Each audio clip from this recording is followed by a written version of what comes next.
तो एक बात और कहते हैं कि अपने अपने नाम से एक एक गैया अपने घर में या तो रखो, और घर में नहीं रखते तो किसी भी गौशाला में एक गाय अपने नाम से रखो, हमारी गैया है। आप वानप्रस्थ की गौशाला में भी एक गाय अपने वो कर लीजिए कि ये गैया हमारी है, और उस गाय की जिम्मेवारी पूरी उसके भोजन की, उसके दवाई की, और उसका जो दूध आदि आए वो ठाकुर जी की सेवा में लगे। यदि आप वानप्रस्थ में रह रहे हैं, वानप्रस्थी हैं, तो वो आपके बढ़िया उपयोग में भी आए। तो एक गाय की पूरी जिम्मेवारी ऐसे लेकर के गाय की सेवा की जिम्मेवारी लें, या और कहीं आसपास आप जहां रहते हैं वहां आसपास कोई गौशाला है, वहां एक गाय की जिम्मेवारी ले लें। कम से कम एक गाय की सेवा की जिम्मेवारी तो एक आदमी ले, एक परिवार ले, एक व्यक्ति नहीं एक परिवार एक गाय की जिम्मेवारी ले ले। कहीं भी आसपास जो गौशाला है जहां आपको सुविधा है, व्यवस्था है, एक गाय की सेवा करो। एक गाय की सेवा भी आप करोगे तो आज कितने परिवार है, कितनी गैया बच जाएगी। केवल गौशालाओं से गौ बच जाए ऐसा संभव नहीं है। गाय को बचाने के लिए हम सबको आगे आना पड़ेगा, और केवल हम थोड़ा कुछ दे दें उससे गाय नहीं बच जाएगी कि थोड़ा गुड़ खिला दिया कि थोड़ा ये कर दिया, इससे गाय बचने वाली नहीं है। बल्कि एक कड़वा सत्य हम कहें पंकज जी, हम जो थोड़ा थोड़ा देते हैं गौशालाओं में, इससे तो और दुर्दशा बिगड़ रही है। तमाम लोग गौशाला खोल तो लिए, चलो दान आएगा, 100 200 गैया है, 4 500 गैया है, थोड़ी सी जगह में ठूस रखा है, ऊपर छाया तक नहीं है, बैठने जगह नहीं, कीचड़ है, और उन गायों को ठीक से सूखा भूसा भी उपलब्ध नहीं हो पा रहा है। तो आप बताओ, इससे अच्छा तो वो सड़क पे अच्छी थी कि वहां अच्छी है। ऐसी गौशाला से तो वो गाय सड़क पर घूम रही है तो कम से कम पानी पी लेगी, छाया में जाकर बैठ जाएगी, लेकिन वहां और बेचारी वो बंदी बनी है जैसे जेल में बिड़े हों।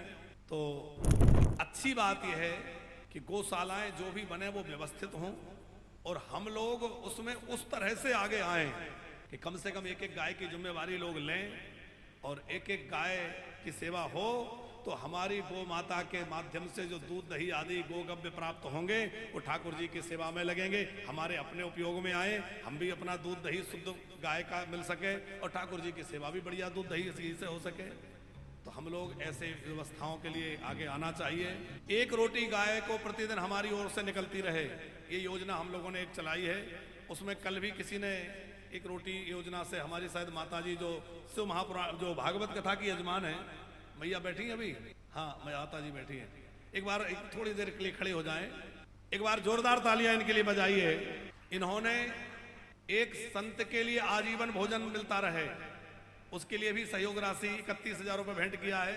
एक गाय को प्रतिदिन इनके नाम से रोटी निकलती रहे उसके लिए 21,000 रुपये, और भी तमाम सेवाओं से आप जुड़ी हैं, और सब सेवाओं में आपने कुछ ना कुछ अंशदान दिया है। तो कथा तो आप करवाई रही हैं, साथ में आपका खूब मंगलमय सहयोग वानप्रस्थ को मिला है, और इसी तरह देखो आप लोगों का सहयोग मिलता रहेगा तो व्यवस्थाएं और सुंदर होती रहेंगी। अब ये तो हर कोई चाहता है महाराज जी वानप्रस्थ में ये भी शुरू करो, ये भी करो, ये भी करो, लेकिन होता तो सब उससे ही है। हम लोग पूरी प्रयास में लगे रहते हैं भाई, जहां से जो मिलता है जितना मिलता है खूब भागदौड़ कर रहे हैं, एक एक टाइम में 2-2 कथा कर रहे हैं, एक एक दिन में 2-2 कथा क्यों कर रहे हैं? हमारे वानप्रस्थियों को अच्छी व्यवस्था मिले, हमारी गौ सेवा हो, ये हमारी माताएं हमारे बुजुर्ग रह रहे हैं, इनके लिए हम अच्छा इंतजाम कर सकें, अच्छी व्यवस्थाएं दे सकें। तो अच्छी व्यवस्थाओं के लिए धन की आवश्यकता पड़ेगी, तो कहीं ना कहीं इधर उधर जाके जुटाना पड़ेगा। 4-5 लोगों का परिवार जिन लोगों का होता है वो बड़े परेशान रहते हैं, दिन रात जुटे लगे रहते हैं। अब हमारा परिवार तो कितना बड़ा हो गया, पूरा सेवा परिकर, वानप्रस्थी, माताएं, गौशाला का परिकर सब मिला के कितने लोग हो गए? हमें लगता है 250-300 लोगों का परिवार तो हो ही गया है, और धीरे धीरे वानप्रस्थ और बढ़ रहा है तो और परिवार बढ़ता ही जाएगा। तो भैया अब इतने बड़े परिवार को हमें देखना है तो हमें लगा रहना पड़ता है कि पूरा हमारा परिवार इतना बड़ा है, सब खुशा, क्योंकि मुखिया मुखसो चाहिए। परिवार के मुखिया के रूप में ठाकुर जी ने बिठा रखा है, सेवा तो हम कर रहे हैं पर करवा कौन रहा है? ठाकुर जी। हम करने वाले नहीं है, करने वाले तो हमारे राम राजा सरकार विराजमान ऊपर, हमारे ठाकुर जी विराजे हैं, वही कर रहे हैं। पर ठाकुर जी ने जो झाड़ू की सेवा दे रखी है उसकी तो जिम्मेवारी ईमानदारी से करें। तो भैया कोई कह रहा था वानप्रस्थ के आप संचालक हैं, कोई बोला स्थापक हैं, संस्थापक हैं।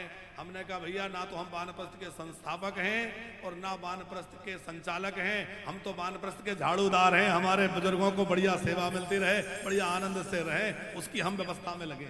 हम तो वानप्रस्थ की व्यवस्था के लिए सेवादार हैं। आप बुजुर्गों को एक अच्छा जीवन मिले, एक अच्छी व्यवस्था मिले, उसके लिए परिश्रम कर रहे हैं। ठाकुर जी की खूब कृपा हो रही है, सब बढ़िया चल रहा है।